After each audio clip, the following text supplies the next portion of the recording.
Good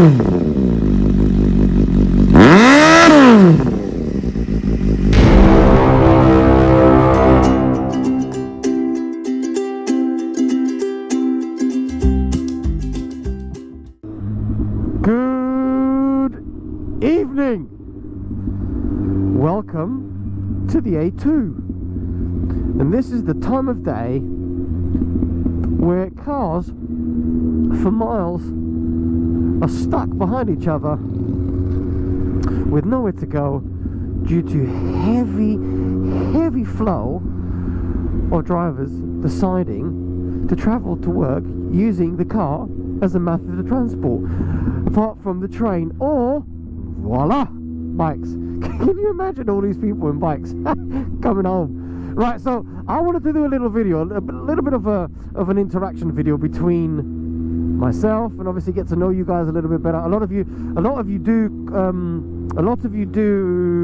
comment on my videos, but you are riders that I have been speaking to for a while now, so it seems to be mainly riders, and obviously some people comment on some videos that I've not commented before.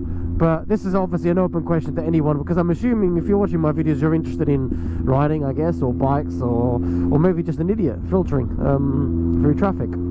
So I hope you guys can hear me, because I had to do a lot of rewiring inside of my helmet, because I changed the intercom system that I was using, which was the interphone, to a I forgot what's the name, Cardo Pactalk Bold, which uses like mesh system and allows up to 15 riders. You can talk to it. You can open up Siri just using the buttons on the side. It's all very nice, singing, all dancing. I'm sure you guys can look at reviews and stuff. There's loads of reviews out there, but it is a good little unit as well. Like 15 hours charge, battery life, and all of that sort of stuff. So this video that I want to talk about is something that it's just 5 habits that I have as a rider, and I want you to comment back on habits that you have as a rider. So these 5 habits are things that I think they're beneficial, or things that I just can't help myself, or things that I do it without even thinking about it. So the first one is, and before you guys comment that it's a Rossi thing, it isn't a Rossi thing, but I have a tendency to drag my right hand side, my right leg basically. I don't know why I'm saying right hand side. I work in the building industry and I'm always saying, like, explain to the architects like right hand side, left hand. Anyways, my right leg, I always bloody drag it. So if I'm coming up to a turn, I don't do it to my left. If I'm coming up to like a sharp right hand turn or anything like that, I don't have to, I just do it. It just makes me feel safer. I don't know what it is, and I've never done motocross or dirt biking or anything like that to make me have that habit. It's just, and the only reason I've realised that I know I do it, but the only reason I realised that I do it very, very often is because I'm having to change boots very, very often, because the one on the right is extremely worn to the point where the bottom flap is actually like a loose tongue. So that's one of them.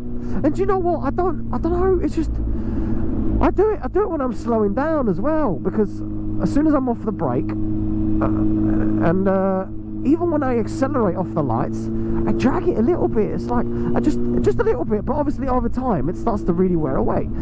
I mean, the boots still last me quite a long time, but it's besides the point. It's one habit that I have, but that one I don't do it consciously. The one that I do it consciously, that's number one. So number two, one that I do it consciously, and it's more of a like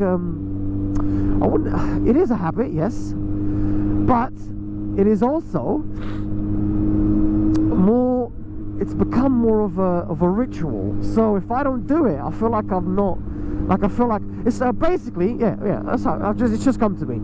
It's like when people say to you, you've got out of bed the wrong side, whatever, right? So whenever I'm putting my gloves on, I can only do it, or I'll only start riding if I've put my left hand glove on, whether that be inner gloves and then my gloves on top. That'll be the inner glove, my glove on top, and then I'll switch to the right hand glove, where I'll put my inner glove and then my riding glove on top of that. So everything has to be completed on the left hand side first. I don't know why. It's just a habit that I've grown over the years.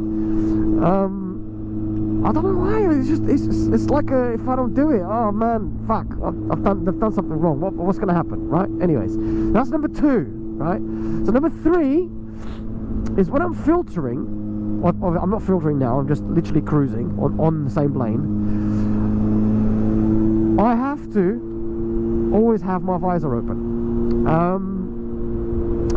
And I think that's more of a concentration thing, because I do the exact same thing when I'm driving. If I'm coming close to the destination and I don't know where it is, where I'm having to open my windows and look for it, I will automatically turn the volume down. I think this is quite a common thing for the car. But whilst I'm filtering, it is a habit. I just have to, regardless how cold it is or if it's raining, I have to filter. I guess it's got to be do, because for me personally, I'm riding now, and my face is obviously quite squashed into my helmet, and I feel quite, not trapped, but claustrophobic. I wouldn't say that either, but like, I don't know. It's more of a let's call it a restriction. So your head's restricted to, you've got the top. Maybe by opening your visor, you've got the air coming in. It allows you to concentrate a bit more. I don't know. Yeah. I mean, you guys let me know what you think. Why it is. Number 4. I always leave my my engine in gear when I park. I think that's to do more with the fact that I live in London and park in London, and I think I was told that by someone, but that's something I've I don't know, maybe been doing it. I've been riding for 14 years. Maybe I've started doing it I don't know, 5 years ago, but it's always done now. I don't even have to think about it. Every time I stop the bike, it's always in gear, and I always basically switch off the engine with putting my foot stand. So yeah, that one is always there. Even in the morning, sometimes I forget that I've put it on. So I'm like trying to move the bike and it's in gear. So that's number 4. Number 5 is,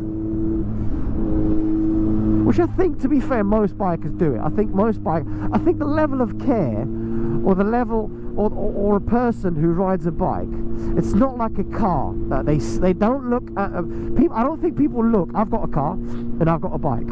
I mean, I'm very enthusiastic. I'm super into bikes. I'm very enthusiastic about bikes. I will talk to anyone about bikes. So it is a passion. Just like about planes. I'm a private pilot. I fly a small Cessna 152, 172, anything single prop, and I can talk to anyone about that, because that is a passion of mine. So both of those things are a passion of mine. If I could fly every day, I would, but I wouldn't drive every day. And I think, but the level of care that I have for my bikes would not be the same as I would have for a plane, for example, even though that is a passion of mine. So I think the car enthusiasts are probably in the same level. Oh, Jesus Christ. Oh dear, I saw that coming, man. Well done, mate. Well done. Oh dear. Where was I? I forgot where I was, man. Yeah, sorry. Level of care. So, yeah, I know you're doing it to me. The level of care. So, like, I always, I clean my bike every week. I do the chain. I work on it as much as I can. as much as it's, well, timely possible because of my busy schedule and family work balance. So I do tend to have 3-4 hours with it on the weekend. If it's anything major, I'll obviously put it in the garage, which when it does happen, it is always pretty much something major. And I always warm up the engine to 55 degrees. I think I was told that by my mechanic, that 55 degrees is the point where you can start riding, I think. Mate, this isn't factual, this is just my habit, so I'm not saying you should do this because it's right. It's just something that I've learned to do, not learned, decided to do, and it's stuck with me. So I don't care if I'm in a rush, I would not cold start it and then just drive off. I'll always warm it up to 55 and then proceed to my destination, as you would say. So I hope, guys, apologies if during the video I have had the sniffles or coughed. I'm not, I do have a very bad cold. It's affecting my sinuses extremely bad, so I do apologize if the sound is obviously heightened with a microphone. I don't even know if the microphone's working properly because of the obviously changes that I've done to the helmet. So I hope you've enjoyed the video. Look, leave your comments in the section below about your habits and what you tend to do either prior to a ride or on a ride or after you leave a ride or whatever it may be. Let me know, guys. Peace.